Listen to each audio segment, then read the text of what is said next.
For the Pan Sobao, we're going to make a Poolish. Now this is optional and you don't have to make it. You can just go ahead and make the bread and just add the ingredients. But the reason that I do this is because a Poolish adds a softness to the dough, to the final product. You know, it adds the softness. The softness lasts longer and it also helps the bread to not mold as quick so that it's like a natural preserve. The pre-fermentation of the flour, the water, and the yeast builds up acid, and that acid is what helps the bread to stay fresh longer. The total amount of flour that I use for the pan sobao is 615 grams. I'm going to take 120 grams for the Polish.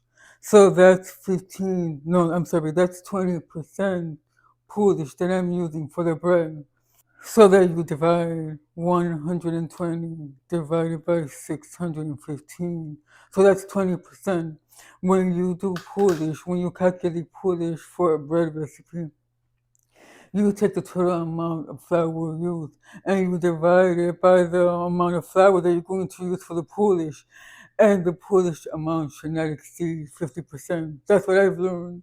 You know, you bread makers that have more experience, maybe you want to correct me. But for now, you do that. So 120.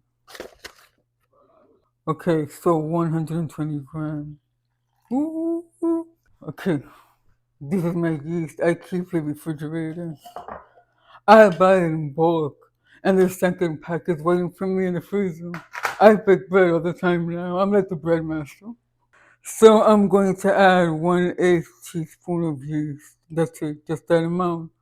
So I keep the little spoon in here because I make so much bread all the time. Alright, so just mix everything. Okay, so this is how it looks right now. It has a shaggy look. Leave this out at room temperature for 5 to 8 hours. Afterwards, you refrigerate for up to 24 hours until you're ready to bake. So I'm going to leave this overnight and I'm going to bake it in the morning. It's the next day and the polish is ready. I'm going to show you how it looks. So you see how it has become a little bit bubbly. That's what you're looking for.